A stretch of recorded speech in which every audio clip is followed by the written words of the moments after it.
Hello दोस्तों, नमस्कार। तो आइए मैं आज आप लोगों के लिए बहुत ही महत्वपूर्ण जानकारी लाया हूँ। वो जानकारी आपकी विशेष रूप से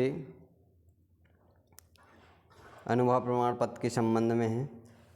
बहुत सारे जो अभ्यर्थी हैं जिन्होंने अतिथि शिक्षक के रूप में कार्य किया है, उनको अनुभव प्रमाण पत्र निकालने में बहुत ही कठिनाई हो रही है।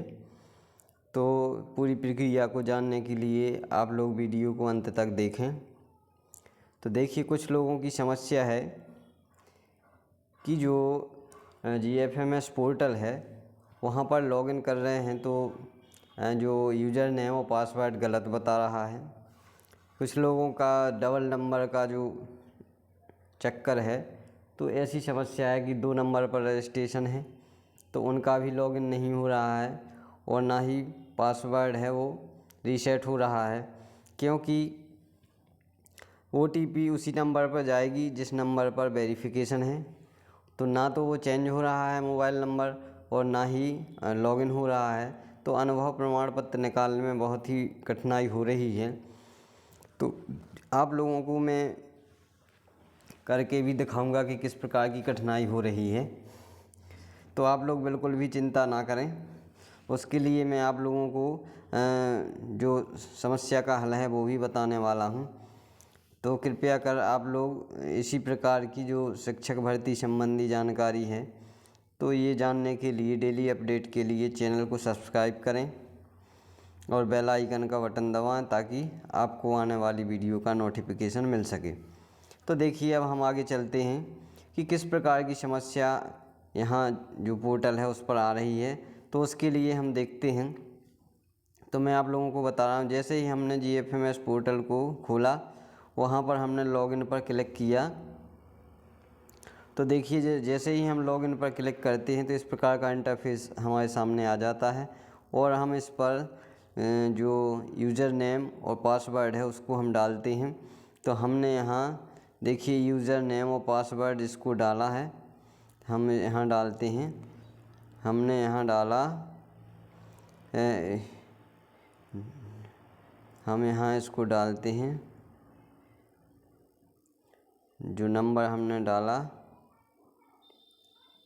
और इसके बाद हम यहाँ पासवर्ड डालते हैं। ठीक है, तो यहाँ हमने पासवर्ड डाला और 1 मिनट, हमने यहाँ जो पासवर्ड है उसको डाल दिया है। 1 मिनट, मिस्टेक हो गया है। तो हमने यहाँ नंबर को डाला और पासवर्ड को नंबर और पासवर्ड डाला है। अब देखिए, यहाँ इसको हम अनलॉक करके और यहाँ लॉगिन करते हैं। तो यहाँ देखिए इस प्रकार की स्थिति आ जाती है। तो ऐसे बहुत सारे अभ्यर्थी हैं जिनका एक ही नंबर पर रजिस्ट्रेशन होते हुए भी उनका जो पासवर्ड है वो जो उसमें एक्सेप्ट नहीं कर रहा है, गलत बता रहा है, यूज़र नेम भी उसमें गलत बता रहा है।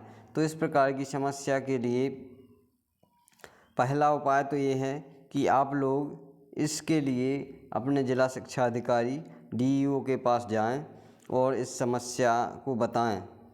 तो उनके पास जो भी समाधान होगा वो करेंगे। यदि नहीं होता है तो आप लोगों से मेरा कहना है कि आप लोग जो लोक शिक्षण संचालनालय है भोपाल की जो वेबसाइट है उस पर ईमेल करें और इस समस्या को लिख करके उन्हें अवगत कराएं। और इस प्रकार की समस्या की जो सूचना हमें उन तक पहुंचाना है। तो हम भी आप लोगों के साथ इस समस्या का समाधान करेंगे और वहां तक इस बात को पहुंचाएंगे। और या फिर वहां जो लोक शिक्षण संचालनालय है वहां कांटेक्ट कर सकते हैं या कॉल कर सकते हैं या वहां जा भी सकते हैं। तो पहले हमें अपने जिला शिक्षा अधिकारी के पास जाना है और इस समस्या को बताना है, और यदि नहीं होता है तो हमें भोपाल के लिए जो सूचना है वो देना है। तो हम वो ईमेल के माध्यम से भी दे सकते हैं, फ़ोन कॉल के माध्यम से भी दे सकते हैं। तो जो 2 नंबर पर रजिस्ट्रेशन की समस्या है, ये समस्या भी बहुत सारे लोगों की है।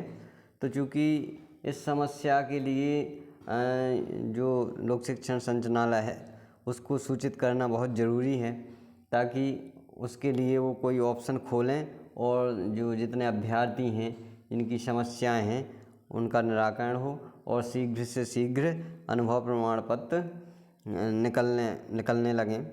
तो आप लोगों को थोड़ी मेहनत तो करनी होगी, आप लोगों के साथ हम भी प्रयास कर रहे हैं। तो आप लोग इसको गंभीरता से लें, क्योंकि ऐसे बहुत सारे अभ्यर्थी हैं जिनकी ये समस्याएं हैं। पासवर्ड जो होता है उसको हमें कुछ समय पश्चात रीसेट करना होता है, क्योंकि ज़्यादा टाइम तक रीसेट ना करने से इस प्रकार की समस्याएं आती हैं। तो हमें समस्या के लिए जो सूचना है लोक शिक्षण संचालनालय तक अवश्य भेजनी है। तो आप लोग इसके लिए तैयार रहें और अपने तरीके से इसको सूचना को वहाँ तक पहुँचाएँ। धन्यवाद।